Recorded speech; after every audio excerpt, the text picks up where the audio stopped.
in place they built, commercial buildings, banks, and everything, shopping malls.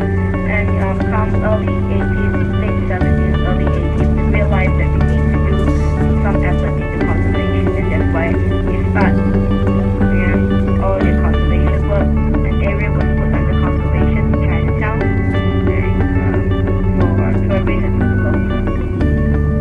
You see lots of people working here.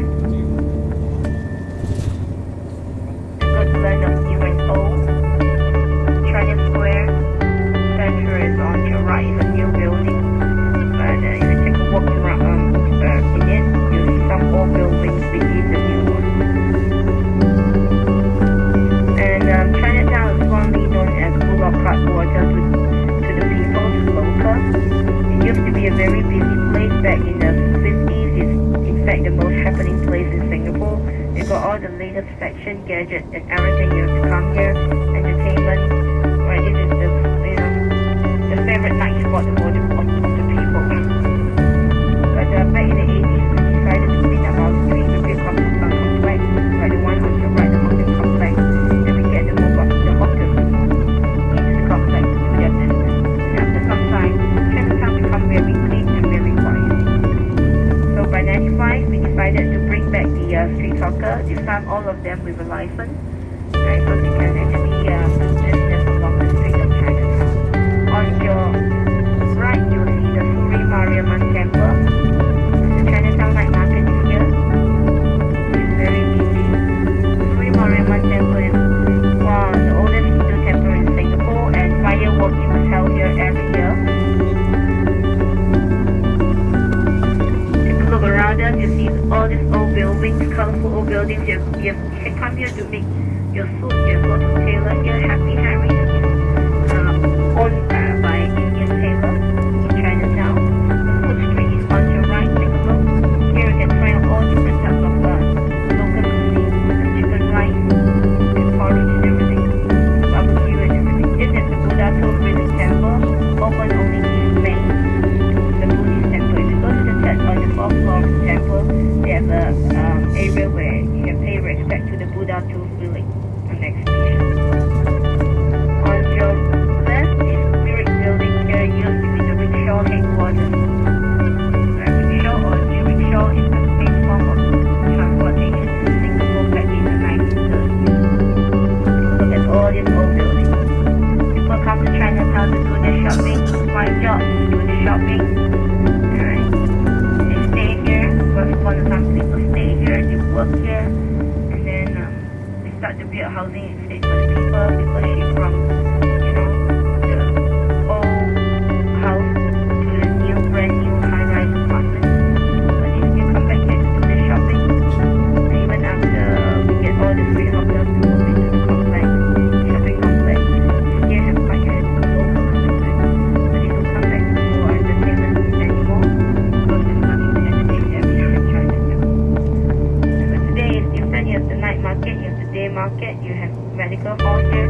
During Chinese New Year and Mid-Autumn Festival, they light up the entire street here. You see lanterns and lights decorating the main street of Chinatown.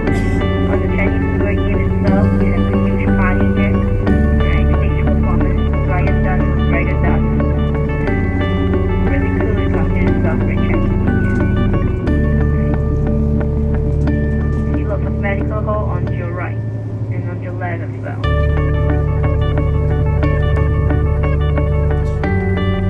The bridge, you can just take a stroll on the bridge, right? People watching from up there, have a food with the audience when you're here. Try out the Chinese.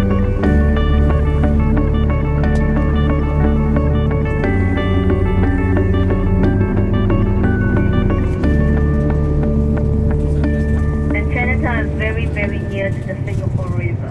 So if you're planning a trip to Singapore, and you're looking for a hotel, Chinatown Riverside is a place to look for. There's quite a number of buildings. Top east on the left, all warehouses, kept and renovated into restaurants and pubs. And once we cross the traffic junction on your left, this is the Mega building that houses the Ministry of Information, Communication and Arts today. This used to be a former police station that stands and stood at the northern bank of Singapore River. And northern bank was traditionally given to the Europeans, and it was also used as a British administration area. So you see the police station, and now we see the fire station built in 1909. Central Fire Station. You see a fire station today, but there's a small part of it dedicated to a civil defense gallery. And as the bus make a turn on your right, you see the oldest church left behind in Singapore, built in 1835 by George Coleman, the very first Irish architect in Singapore. And Philatelic Museum is on your left. Further up, the National Archive of Singapore, the Bible Society coming up on your left. And next, you have a building under renovation. It's going to be reopened as the Asian Civilization Museum 1. Lots of construction work going on. Takes lots of money and time to keep these old buildings in shape. When we can't afford the luxuries of keeping them empty. All old buildings in Singapore have to be refurbished into something else. From the old train and the steam carriage. And this is the only one to have the take a look on your left. See the white building on your left? It is one of the earliest museum buildings in Singapore. Now the National Museum of Singapore, reopened only late last year. The building is now 120 years old. If our bus goes straight to the museum, making a turn, we'll be right at one end of Orchard Road. And if we're going to walk from Orchard Road from one end to the other end, just walking, no stopping for shopping, take about 2 hours.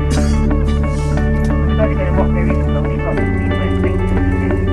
You're going to stop and walk, stop and shop and walk and if you're going to walk and shop at the same time, it'll probably take you about 2 weeks to go from one end to the other, or more than 2 weeks.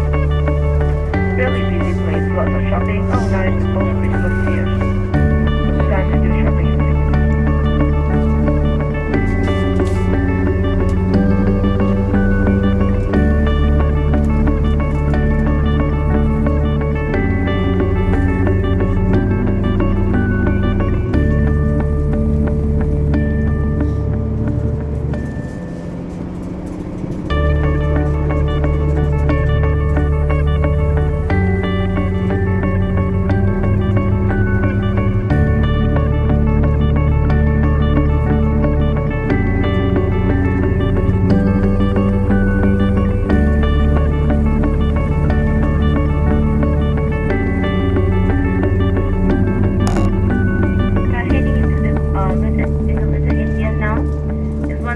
Ethnic enclave, very colorful, lots of activities going on. The earliest Indian immigrants came with the British, and they were given